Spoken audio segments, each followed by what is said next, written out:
Hello students. तो start करते हैं हमारी आज की क्लास। तो हमने D and F block elements हम लोग कर रहे थे।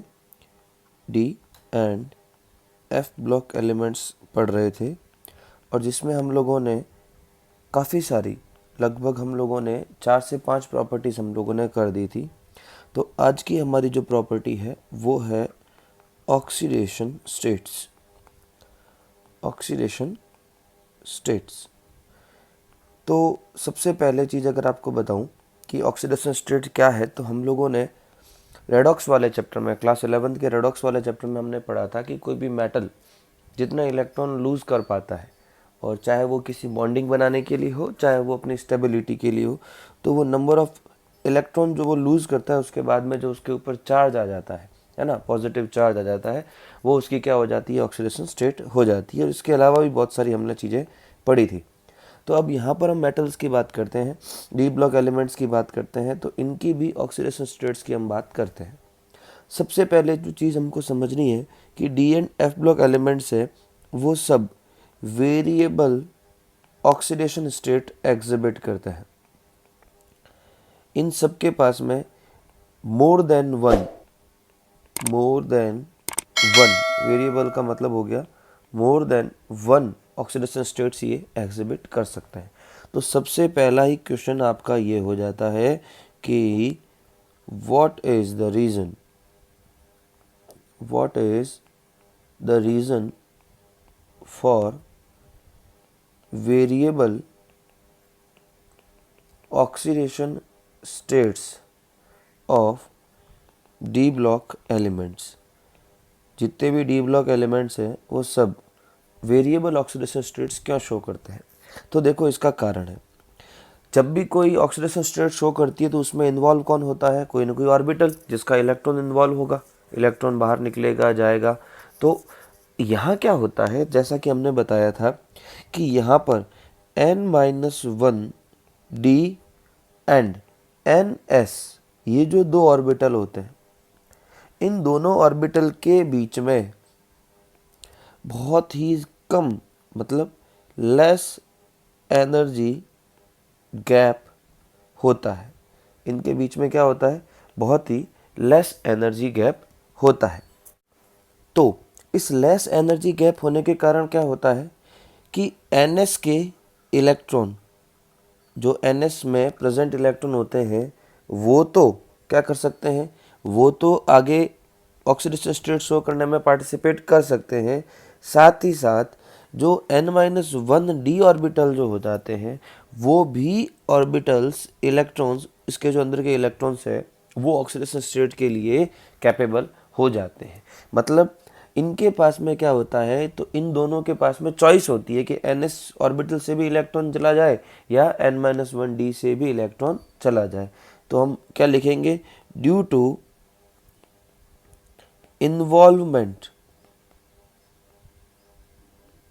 involvement of ns and n-1 d electrons in bonding। और रीजन साथ में लिखे हैं, तो as the energy of ns and n-1 d subshell are nearly equal। आई बात समझ में कि जो इनकी सबशेल की एनर्जी जो होती है वो क्या हो जाती है? नियरली इक्वल हो जाती है। ठीक है। अब आपको कई बार देखना पड़ेगा कि भाई वेरिएबल है, इसका मतलब कुछ कम ऑक्सीडेशन स्टेट भी होंगी और कुछ ज़्यादा। जैसे अगर आपको एग्जांपल दूं, मैंने आपको बताया भी था, Fe की बात करें तो Fe+2 भी दिखाता है और Fe+3 भी दिखाता है। तो ऐसे बहुत सारे एलिमेंट्स हैं, स्कैंडियम से लगाकर जिंक तक अगर बात करें तो बहुत सारे एलिमेंट्स हैं। तो इनमें क्या शो होगा? तो देखो, एक जनरल एक ट्रेंड बोलता है कि जो जो स्मॉल ऑक्सीडेशन स्टेट होती है या लोअर ऑक्सीडेशन स्टेट होती है, तो लोअर ऑक्सीडेशन स्टेट जनरली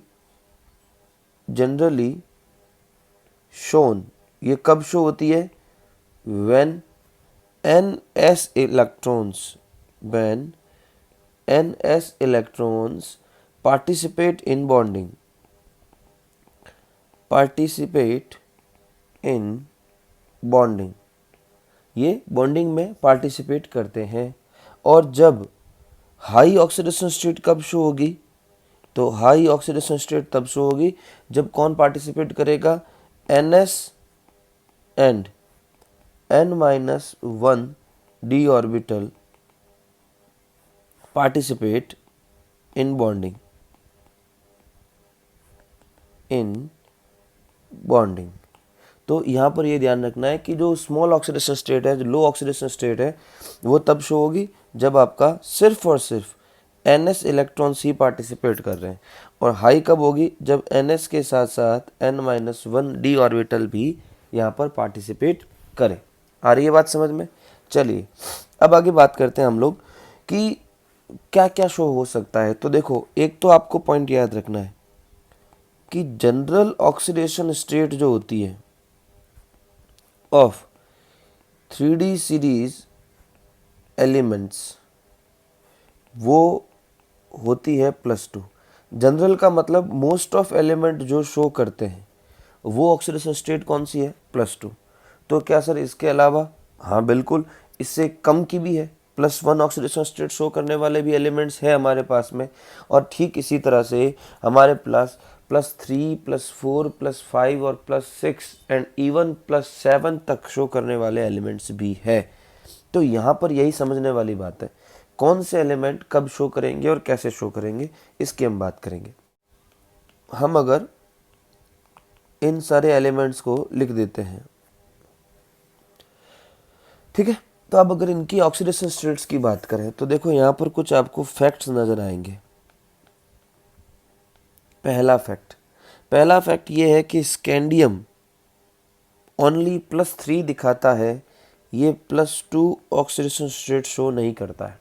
पहली बात तो ये, एक तो इसको समझना है अपने को। उसके बाद में टाइटेनियम जो है वो +2 +3 भी दिखा सकता है और +4 भी दिखा सकता है, ठीक है। वेनेडियम की बात करें तो ये +2, 3, 4 और 5 तक दिखा सकता है। क्रोमियम की बात करें तो यहाँ पर क्रोमियम में कुछ बुक में लिखा हुआ है और आपकी बुक में शायद नहीं लिखा हुआ है, बट याद रखना +1 भी शो कर सकता है, +2, 3, 4, 5 और 6 तक दिखा सकता है। मैंगनीज की बात करें तो 2, 3, 4, 5, 6 और 7। तो सबसे पहली बात, देखो सवाल बन रहे हैं यहाँ पे, स्कैंडियम +3 दिखाता है, फर्स्ट क्वेश्चन। क्रोमियम +1 दिखाता है, second question. Manganese +7 highest oxidation state कौन दिखाता है, मैग्नीज। 3D सीरीज में सबसे ज़्यादा हाईएस्ट ऑक्सीडेशन स्टेट दिखाने वाला एलिमेंट कौन है, मैग्नीज है। ये भी एक आपके सवाल हो गया, ठीक है। जो आयरन है, आयरन मोस्टली +2 और +3 दिखाता है। उसके अलावा अनस्टेबिलिटी की बात करें तो +4, +5 और +6 दिखा सकता है, बट जो सबसे स्टेबल बताता है वो बताता है +2 एंड +3। बात करते हैं कोबाल्ट की, तो कोबाल्ट जो है वो 2 और 3 दिखा सकता है ना। उसके अलावा 4 तक चला जाता है, 5 तक चला जाता है, बट जो स्टेबल है वो अभी यहाँ पर कौन सी है, +2, राइट। उसके बाद में निकल की बात करते हैं तो निकल जो है वो भी +2 +3 नहीं दिखाता और +4 भी नहीं दिखाता, मतलब जो मेन स्टेबल है वो कौन सी है, +2। उसके बाद में कॉपर की बात करें तो कॉपर +1 भी दिखा देता है और +2 भी दिखा देता है, और जिंक सिर्फ और सिर्फ +2 दिखाता है। अब आप शायद सोच रहे होंगे कि सर कर क्या रहे हो, कभी बोलते हो दिखाता सब है लेकिन स्टेबल कौन सी है, स्टेबल एक है लेकिन दिखा सब रहा है, क्या है इसका मीनिंग। देखो ऐसा है, एक बात आप समझ लीजिए, number of electrons in S subshell जितने भी है वो सारे के सारे ऑक्सीडेशन स्टेट में पार्टिसिपेट करेंगे। और यही कारण है कि जो सबसे मोस्ट कॉमन ऑक्सीडेशन स्टेट है वो +2 है। क्या समझे, अगर आप इन सबके इलेक्ट्रॉनिक कॉन्फ़िगरेशन की बात करें तो एक क्रोमियम और एक कॉपर, क्योंकि क्रोमियम का हो गया 3d5 4s1 और कॉपर का हो गया 3d10 4s1। इन दोनों को छोड़ दे तो इन दोनों के पास में s में 1 1 है, बाकी सारे के पास में ns ऑर्बिटल में 2 2 इलेक्ट्रॉन्स है। और पहली वजह यही है कि इसीलिए सारे d ऑर्बिटल की जो जनरल इलेक्ट्रॉनिक कॉन्फ़िगरेशन है वो क्या है, +2। तो अब अगर आपको एक सवाल पूछ ले कि जनरल इलेक्ट्रॉनिक कॉन्फ़िगरेशन जो होता है वो d ऑर्बिटल्स का क्या होता है, जनरल ऑक्सीडेशन स्टेट जो होती है d ऑर्बिटल्स की 3d सीरीज की वो +2 क्यों होती है, तो this is because of the presence of electrons in s orbital. 2 electrons present होते हैं s ऑर्बिटल में और वही क्या करते हैं, बॉन्ड बनाने में पार्टिसिपेट करते हैं, और वही कारण है कि ये +2 कॉमन ऑक्सीडेशन स्टेट शो कर सकते हैं। आई बात समझ में। अब बात करते हैं सबसे पहले स्कैंडियम की, कि सर स्कैंडियम फिर +2 क्यों नहीं दिखाता, +3 क्यों दिखाता है। तो देखो स्कैंडियम का इलेक्ट्रॉनिक कॉन्फ़िगरेशन होता है 3d1 4s2। अब अगर एक बार के लिए मान लीजिए कि ये 2 इलेक्ट्रॉन लूज कर देता है ना, तो Sc+2 बनने के बाद में इसका कॉन्फ़िगरेशन हो जाएगा 3d1 4s0। भाई 2 इलेक्ट्रॉन लूज किए तो कहाँ से जाएंगे, s ऑर्बिटल से जाएंगे। तो ऐसे केस में 3d1 कॉन्फ़िगरेशन हो जाता है, जो कि बहुत ज़्यादा क्या है, अनस्टेबल। और आपको पता है कि ऐसे कॉन्फ़िगरेशन से बेटर है कि ये एक इलेक्ट्रॉन भी निकल जाए और इसके बाद में जो बच जाए वो रह जाए 3d0 4s0। हमने कहा था या तो कम्प्लीटली फिल्ड हो या हाफ फिल्ड हो, और अगर एक इलेक्ट्रॉन ही है तो फिर इससे अच्छा है कि पूरा का पूरा खाली हो जाए, वो ज़्यादा स्टेबल होगा एक इलेक्ट्रॉन रहने की कंपैरिजन में।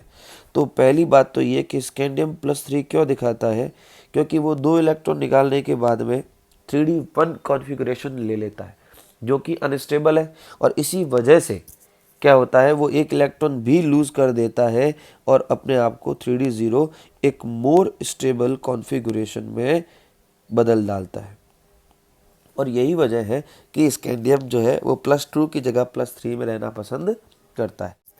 अब मैं बात करूं अगर टाइटेनियम की वगैरह की, तो देखो एक चीज़ आपको और ध्यान में रखनी है कि s ऑर्बिटल में जितने भी इलेक्ट्रॉन्स हैं वो तो सारे काम में आएंगे ही आएंगे, और जितने d ऑर्बिटल के हैं वो भी एक बार के लिए तो क्या हो सकते हैं, निकल तो सकते ही है, चाहे उनके लिए हाई एनर्जी की रिक्वायरमेंट होगी। बट अगर मोस्ट प्रोबेबल की बात करें, एक एग्जांपल दूं आपको, तो जैसे आपके बैंक अकाउंट में है ना, मान लीजिए 10,000 रुपीज़ है, ठीक है, 10,000 रुपीज़ आपके अकाउंट में है। पर आप जैसा कि बैंक के सिस्टम को जानते हो कि हर बैंक के पास में एक सिस्टम होता है कि उसके अकाउंट में मिनिमम बैलेंस होना रिक्वायर्ड है। मान लीजिए किसी बैंक में आपने खाता खुलवा रखा है, अकाउंट खुलवा रखा है, और उसका जो मिनिमम बैलेंस है वो कितना है, 2,000। अब देखा जाए तो आपके अकाउंट में बैलेंस कितना है, 10,000। पर अगर आपको विड्रॉ ही करना है तो आप कितने कर सकते हो, 8,000 कर सकते हो, क्योंकि 2,000 तो मिनिमम बैलेंस ज़रूरी है उस अकाउंट को एस्टेब्लिश होने के लिए, एग्जिस्ट रखने के लिए। पर अगर आपके पास इमरजेंसी है, मतलब आपको तुरंत 10,000 रुपीज़ चाहिए, तो क्या आप इन 2,000 को निकाल नहीं सकते क्या, निकाल तो सकते हो। पर कब तक आप स्टेबल हो, जब तक आपने 8,000 रुपये निकाले तब तक आप स्टेबल हो। 2,000 निकालने के बाद आप अनस्टेबल हो जाओगे। तो मोस्ट स्टेबल आपका जो अमाउंट है वो कौन सा रहा, 8,000 तक आप स्टेबल हो। पर अगर आपको ज़रूरत है, चाहे उसके लिए आपको थोड़ा दिमाग पे दिल पे जोर रखना पड़ेगा, 2,000 निकालना पड़ेगा, पेनल्टी भी देनी पड़ेगी, पर आप निकाल तो सकते ही हो ना, बिल्कुल। तो ठीक इसी तरह से टाइटेनियम जो है, टाइटेनियम का कॉन्फ़िगरेशन हो गया 3d2 4s2, राइट। अब s वाले 2 इलेक्ट्रॉन निकल सकते हैं, जिससे कि उसके पास क्या आ सकता है, +2 कॉन्फ़िगरेशन, ठीक है। अब यहाँ ये मत सोचना कि सर +1 क्यों नहीं हो सकता, नहीं, +1 यहाँ पर नहीं हो सकता, निकलेंगे तो दोनों के दोनों निकलेंगे। क्यों, क्योंकि जो s के एक इलेक्ट्रॉन को निकालने के लिए जितनी एनर्जी है उतनी कुछ दूसरे को भी चाहिए, तो निकलेंगे तो दोनों निकलेंगे, एक निकले और एक ना निकले ऐसा नहीं होगा। तो सबसे पहले कॉमन क्या हो गई, +2। अब अगर D भी अपना इलेक्ट्रॉन देना चाहे, मतलब अगर किसी अगले बॉन्ड को रिक्वायर्ड है कि उसको 3 इलेक्ट्रॉन चाहिए, तो D भी अपना एक इलेक्ट्रॉन निकाल सकता है, और अगर D अपना एक इलेक्ट्रॉन निकाल देता है तो वो क्या रह जाता है, +3। और अगर डी अपना दूसरा इलेक्ट्रॉन में निकाल देता है तो वो क्या रह जाता है, +4। और टाइटेनियम +4 दिखाता है, ऐसी बात नहीं है कि नहीं दिखाता। टाइटेनियम के ऐसे बहुत सारे कंपाउंड है जिसमें वो +4 ऑक्सीडेशन स्टेट शो करता है। बट अब क्योंकि यहाँ पर स्कैंडियम के केस में एक ही इलेक्ट्रॉन था तो वो आसानी से निकल जा रहा है। अब यहाँ पे टोटल S के निकलने के बाद में D के 2 इलेक्ट्रॉन है, तो इसलिए +2 भी पॉसिबल है, +3 भी पॉसिबल है, +4 भी पॉसिबल है। कोई पूछ ले कि सर सबसे बढ़िया कौन सी है? अब बढ़िया इसमें कंपाउंड के ऊपर बेसिस करता है, +2 भी दिखा सकता है, +3 भी दिखा सकता है और +4 भी दिखा सकता है। जनरली कई बार बोला जाता है कि टाइटेनियम की टेंडेंसी +4 दिखाने की सबसे अच्छी होती है, राइट। बात करते हैं वेनेडियम की। वेनेडियम जो है उसका कॉन्फ़िगरेशन हो जाता है 3d3 4s2।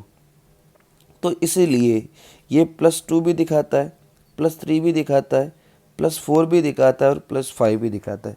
+5 मतलब अगर वो S के 2 इलेक्ट्रॉन और D के तीनों इलेक्ट्रॉन सारे के सारे निकल जाए तो फिर उसकी ऑक्सीडेशन स्टेट क्या हो सकती है, +5 हो सकती है।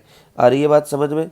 चलिए अब अगर बात करें हम नेक्स्ट की बात करें वेनेडियम के बाद में क्रोमियम की, तो देखिए क्रोमियम का इलेक्ट्रॉनिक कॉन्फ़िगरेशन हो जाता है 3d5 4s1, राइट। अब यहाँ क्या समस्या है, देखो यहाँ पर एक तो +1 दिखा सकता है और उस +1 दिखाने के पीछे की कंडीशन ये है कि S का एक इलेक्ट्रॉन निकल जाए तो उसके बाद में 3d5 बच जाता है, जो कि एक हाफ फिल्ड इलेक्ट्रॉनिक कॉन्फ़िगरेशन है और अपने आप को ये क्या बना देता है, स्टेबल।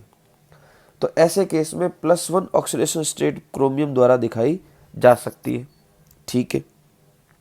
तो क्या सर डी के 5 इलेक्ट्रॉन निकल नहीं सकते? बिल्कुल निकल सकते हैं, बिल्कुल निकल सकते हैं। डी के 5 में से अगर एक निकल जाए तो पीछे 1 के बाद में +2 दिखा सकता है, +3 दिखा सकता है, +4 दिखा सकता है, +5 दिखा सकता है और +6। +6 कब होगा? जब S का 1 और D के पांचों इलेक्ट्रॉन बाहर निकल जाए। तो D के 5 भी बाहर, S का 1 भी बाहर, तो फिर पीछे कितनी बच गई ऑक्सीडेशन स्टेट? +6 बच गई। पर आपको बात समझने की वो ये है कि +1 ऑक्सीडेशन स्टेट क्रोमियम शो कर सकता है, राइट। अब चलते हैं आगे। आगे हमारा जो है क्रोमियम के बाद में मैंगनीज। तो मैंगनीज जो है वो उसकी जनरल ऑक्सीडेशन स्टेट हो गई +2, ठीक है। पर क्योंकि उसका ऑक्सीडेशन स्टेट जो कॉन्फ़िगरेशन जो है वो है 3d5 4s2, तो ये 2 के साथ साथ +3 +4 +5 +6 और +7 ऑक्सीडेशन स्टेट भी शो कर सकता है, हाईएस्ट ऑक्सीडेशन स्टेट भी शो कर सकता है। यहाँ मैं आपको एक पॉइंट समझाना चाहूँगा कि oxidation states of transition elements is directly proportional to the unpaired electrons। जितने ज़्यादा अनपेयर्ड इलेक्ट्रॉन होंगे उतनी ही ज़्यादा ऑक्सीडेशन स्टेट शो कर सकती है। पर यहाँ पर याद रखना S के सारे इलेक्ट्रॉन्स ऑक्सीडेशन स्टेट में पार्टिसिपेट करते हैं, चाहे वो पेयर्ड है चाहे वो अनपेयर्ड है। हम सिर्फ लिख रहे हैं unpaired electron of D sub shell, और लिख देता हूँ मैं यहाँ पर। आ रही है बात समझ में?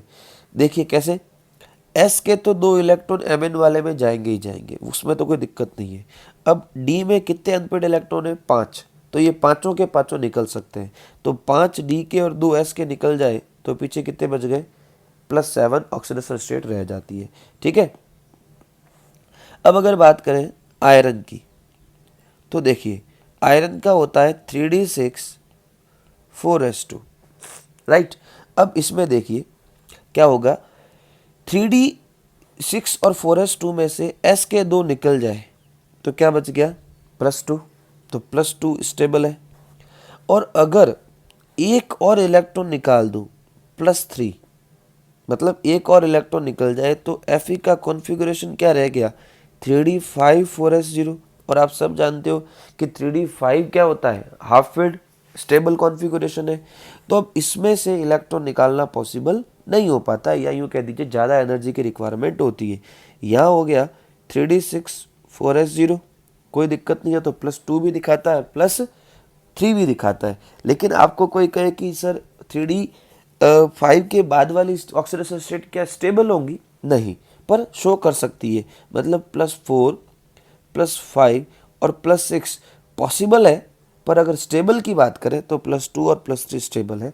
और क्यों है वो आपको समझ में आ गया होगा, राइट। आगे बढ़ते हैं कोबाल्ट की तरफ। चलिए, तो हम कोबाल्ट का अगर इलेक्ट्रॉनिक कॉन्फ़िगरेशन देखें तो 3d7 4s2 क्या है कोबाल्ट का कॉन्फ़िगरेशन? 3d7 4s2। तो s वाले इलेक्ट्रॉन तो निकलेंगे ही निकलेंगे, इसलिए +2 तो होगी। और उसके अलावा +3 हो सकती है और +4 हो सकती है, ठीक है। उसके बाद में +5 की बात कर तो सकते हैं, पर स्टेबल नहीं होगा। स्टेबल कौन सा होगा? +2 स्टेबल है, +3 भी थोड़ा बहुत स्टेबल मान लीजिए, और +4 भी। मतलब +2 रह जाएगा तो पीछे बच जाएगा 3d7 4s0। +3 के केस में 3d6 4s0, और इसके केस में हो जाएगा 3d5 4s0, राइट। और उसके बाद में आप देखिए इनके पास में इलेक्ट्रॉन्स क्या है? पेयर्ड है। 1 2 3 4 5 6 और 7, और S2 का ये। तो S के तो 2 निकलेंगे ही निकलेंगे, चाहे वो पेयर्ड है अनपेयर्ड है, कोई दिक्कत नहीं है। उसके अलावा हाईएस्ट कितने निकल सकते हैं? 1 2 और 3। तो हाईएस्ट मतलब आपके पास में यहाँ पर S2 निकल सकता है, फिर D का एक, फिर D का दूसरा और D का तीसरा। बाकी वाले दोनों क्या हो गए? पेयर्ड हो गए, इसलिए वो निकल नहीं सकते। तो लास्ट टू लास्ट जो है आपके पास D5 बच सकता है। उसके अलावा मतलब +5 कॉन्फ़िगरेशन ऑक्सीडेशन स्टेट बच सकती है, उसके अलावा कोई भी दूसरी ऑक्सीडेशन स्टेट पॉसिबल नहीं है। बात करते हैं निकल की। निकल जो है, निकल का हो जाता है 3d8 4s2। तो +2 तो पॉसिबल है ही। अगर इसका कॉन्फ़िगरेशन भी आप देखो 1 2 3 4 5 6 7 8, तो S के तो 2 निकल जाएंगे, उसके अलावा 2 और निकल सकते हैं। तो हाईएस्ट ये कितनी शो कर सकता है? +4। इसके अलावा ये शो नहीं कर सकता। उसके बाद में बात करते हैं कॉपर की। तो कॉपर में भी वापस वही क्रोमियम वाला केस चलेगा। कॉपर में कैसे? यहाँ पर भी +1 पॉसिबल है, क्योंकि कॉपर का इलेक्ट्रॉनिक कॉन्फ़िगरेशन हो जाता है 3d10 4s1। और यहाँ पर जो आपका +1 ऑक्सीडेशन स्टेट पॉसिबल है। अब कई बच्चे पूछ लेते हैं तो सर फिर +2 कैसे हुआ? देखो यहाँ पर आप ये समझो कि 10 हुआ कैसे। ये S का इलेक्ट्रॉन D में गया है, किसके लिए? स्टेबिलिटी के लिए। तो मेन बात करें तो ये जो 10 वाला इलेक्ट्रॉन D में गया है वो था किसका? वो किसका था? वो S का था। इस हिसाब से +2 ऑक्सीडेशन स्टेट भी शो करता है, क्योंकि जो उसकी खुद की ऑक्सीडेशन स्टेट की बात करें तो कॉपर के अंदर S का 2 इलेक्ट्रॉन था, उसमें से एक गया है D9 के पास में उसको स्टेबल करने के लिए। But that means +2 oxidation state possible है। बट जिंक की बात करें तो जिंक में 3d10 4s2, तो ये जो S का 2 है ये इसका खुद का निकल रहा है। अब आप D10 में से इलेक्ट्रॉन बाहर नहीं निकाल सकते, और ऐसे केस में आप कहोगे कि यहाँ पर D10 को आपको मोस्ट स्टेबल स्ट्रक्चर कहना पड़ेगा, और यहाँ से इलेक्ट्रॉन निकालना पॉसिबल नहीं है। तो इसकी केवल और केवल +2 ऑक्सीडेशन स्टेट्स ही पॉसिबल होती है। कुछ छोटी छोटी बातें समझते हैं। तो हमने कुछ पॉइंट समझे। क्या समझे? कि except scandium most common oxidation state of 3D series elements is +2। ये बात समझ में आ गई, ठीक है। और ये कहाँ से आती है? तो which arises from loss of 2 4s electrons। 4s के इलेक्ट्रॉन्स जो है उनके लॉस से ये आती है, ठीक है। उसके बाद में स्कैंडियम की जो मोस्ट ऑक्सीडेशन कॉमन है वो है कौन सी स्टेट? +3, ठीक है। इसके लिए क्यों? क्योंकि ये स्टेबल कॉन्फ़िगरेशन ले आता है। जिंक जो है ओनली शो +2 ऑक्सीडेशन स्टेट। ये वेरिएबल ऑक्सीडेशन स्टेट शो नहीं करता है, जिंक के केस में याद रखना है, ठीक है। दूसरी बात, ऑक्सीडेशन स्टेट्स जो होती है वो number of unpaired electron in n-1 D subshell पर डिपेंड करती है, कि कितने अनपेयर्ड इलेक्ट्रॉन्स है n-1 डी सबशेल में, उस पर ऑक्सीडेशन स्टेट डिपेंड करती है। और इस हिसाब से Mn की जो है हाईएस्ट ऑक्सीडेशन स्टेट होती है और वो होती है +7, राइट, समझ गए होंगे।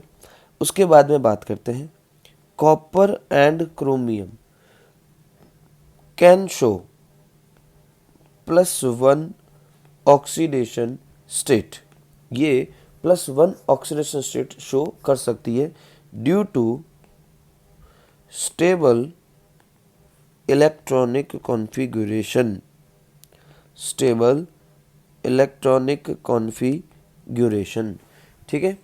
उसके बाद में बात करते हैं, तो यहाँ पर एक और बात आपको याद में रखनी है कि जो लो ऑक्सीडेशन स्टेट है, लो ऑक्सीडेशन स्टेट किस टाइप की बॉन्डिंग बनाना पसंद करती है, आयोनिक बॉन्डिंग। और जो हाई ऑक्सीडेशन स्टेट होती है, हाई ऑक्सीडेशन स्टेट्स जो होते हैं वो किस टाइप की बॉन्डिंग बनाना पसंद करते हैं, कोवैलेंट बॉन्डिंग बनाना पसंद करते हैं। ये आपको ध्यान में रखना है। मतलब आयनिक बॉन्डिंग कब बनेगी, जब लो ऑक्सीडेशन स्टेट होंगी, और कोवैलेंट बॉन्डिंग कब बनेगी, जब हाई ऑक्सीडेशन स्टेट होंगी। और एक बात और होती है कि जो 3D सीरीज के एलिमेंट्स हैं, elements also exhibit zero oxidation state, मतलब इनकी ऑक्सीडेशन स्टेट जीरो भी हो सकती है इन सम कोऑर्डिनेशन कंपाउंड्स, कोऑर्डिनेशन कंपाउंड्स में, और वो कोऑर्डिनेशन कंपाउंड किसके हों, ऑफ कार्बोनाइल। कार्बोनाइल के कुछ कोऑर्डिनेशन कंपाउंड होते हैं, उसमें इनकी ऑक्सीडेशन स्टेट जो है वो ज़ीरो भी हो सकती है। ये आपको ध्यान में रखना है। और आपको शायद पता होगा, हमने एक एग्जांपल पढ़े थे रेडॉक्स वालों में कि ऑक्सीडेशन स्टेट जीरो भी हो सकती है। और ये आपको आगे नेक्स्ट चैप्टर आएगा आपका कोऑर्डिनेशन कंपाउंड, उसमें आपको समझाएंगे कि इसमें अब निकल की ऑक्सीडेशन स्टेट क्या है, ज़ीरो, आयरन की ऑक्सीडेशन स्टेट क्या है, ज़ीरो। तो ये कब हो सकता है, जब आप किसी ऐसे कोऑर्डिनेशन कंपाउंड की फॉर्मेशन कर रहे हो जिसमें क्या हो, कार्बोनाइल हो, तब आपकी यहाँ पर ऑक्सीडेशन स्टेट ज़ीरो पॉसिबल है। तो ये पूरा का पूरा टॉपिक एक ऑक्सीडेशन स्टेट के ऊपर हो जाता है। Thank you.